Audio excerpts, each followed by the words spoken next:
Hey everyone, it's Christy from Christy's Beautiful Life here for another 30 Days of Sketches 2, and we are still working with Laura Whitaker's Beautiful Sketches. This is the one Lisa picked out for us to use today, and I am going to go ahead and use some strips from my scrap bin. So I separate all of my scraps into certain sizes. And I have one that's meant for the smaller strips.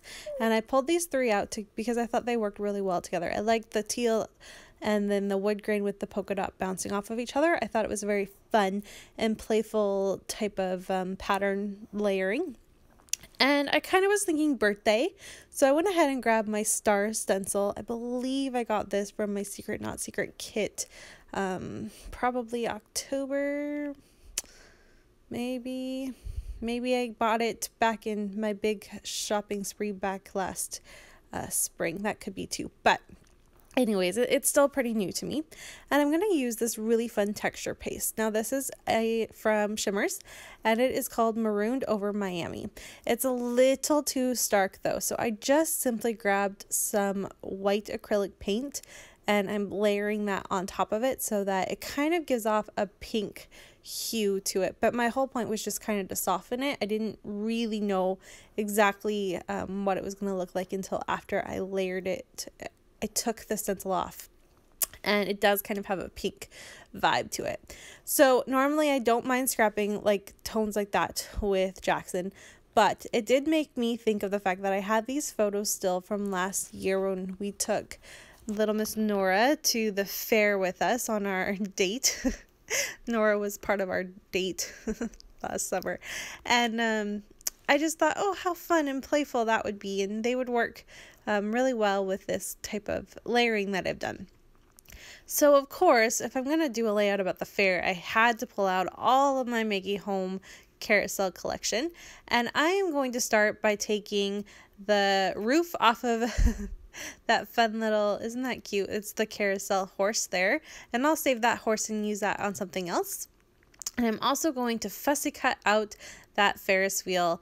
I really love this. So they are 4x6 cards that are interactive. Every single one of them had an interactive sheet, and I think I have used them all up now, and they were really fun to play with. So I enjoyed using those up. I did get those when I was a guest designer for Wild Hair back in November. So that was part of my kit, which was, I did enjoy playing with those. And then for the banner that came from the sketch, and I apologize that I don't have the sketch off to the side.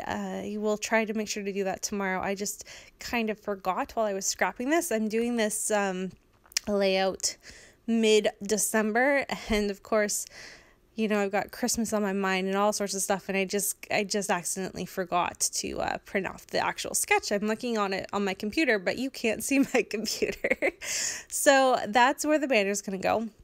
And then on the sketch, there are 3 spots to put stars. And I decided that instead of stars, I was going to fussy cut out those beautiful floral, which is the back of that green pattern. And I'm going to just layer the flowers where the stars are supposed to be. So while I'm doing all of that, I kind of layer things down, look around. I decided that, first of all, I didn't actually like the idea of the white. It was a little, again, too stark. I needed something a little softer, and I pulled this piece of pattern paper from the collection, and I never bought this piece of pattern paper intending to use this side of it. I wanted to use the other side. It had all the fun little squares, and I had big plans for those squares. But when I laid this on, it kind of just fit perfectly, and you could see the horse, and I had to use it. So I placed some washi tape over the horse and redid my stencil, just the same technique, and then peel off that so that the horse was saved from having any stars on it. And I'm going to play around with the final piece of pattern paper off to that right side, that big strip there. I'm debating what I want to do. I now need to work around the fact that I don't want to cover up that horse because it's kind of part of the whole thing. It gives that whimsy look to it. So I have to slide my photos over. I have to place that Ferris wheel just ever so perfectly so you can see it through a clear part of the Ferris wheel. Part of it's covered up, but you can still tell the point of it. So that was really fun, just figuring out every little place that it all needs to go. I kind of move things around a lot on this layout. And then I'm going to go and try to do some of the final layers here. My first idea is I am taking this cut apart, and one of them is a frame, and I thought it would be neat if I just took my X-Acto knife and cut the inside of it out and then placed it on top of the photo. And I really love the effect that gives. It's kind of, again, fun and whimsical, and I'm going to say the word whimsical so much on this voiceover because that was my whole point, was to make this fun and playful and kind of show you that it's about my daughter and her being little and it's her first trip and all of that. So I'm trying to add these little elements that kind of say that. And then I wanted to back my other photo, and that's Sean is holding Nora and they're looking at the little baby birds. It's so cute. So his baby bird, he's like holding his baby bird and showing her. It was just so adorable. And I was doing the polka dot thinking that it would play off really well with the polka dot on the other side, but it just wasn't working. And of course, because I had to slide everything over just a little bit to save the horse, I was running out of room on the left side. So I'm going to pull it away and you'll see that I back it with teal just to kind of give it a nice grounding spot. Now, my other issue is, as much as I loved that green banner, bigger strip that I had over on the right side, it just was very disconnected. It was making my eye travel to the right and saying, what is over there? Why is there this big green strip over there?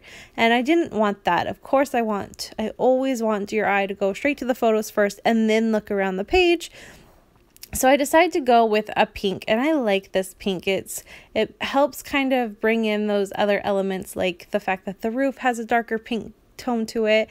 The background on the roof of the background has that. So it's kind of got a visual triangle, which helps make it less distracting versus the green, which wasn't available in there on that background paper.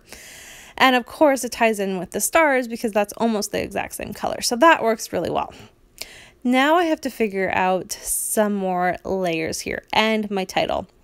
I already know my title is just going to simply be called First Whatever it is. I originally want to do First Peony because that's what our fair is called here in Vancouver. It's Pacific and National, I don't know, something exhibition. I can never remember what it's called.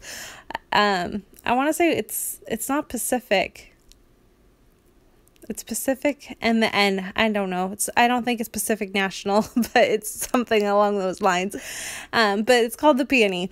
And I was trying to play around with that, and I place the word first down, and I'm okay with that.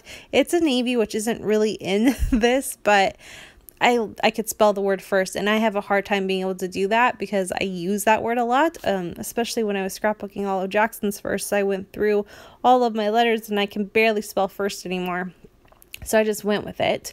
But I wasn't liking the way peony looked, so I just simply took the banner that I had originally placed the peony on, stamped the date there, moved it down to the bottom, place peony underneath that, so it just kind of gives a nod to where we're at.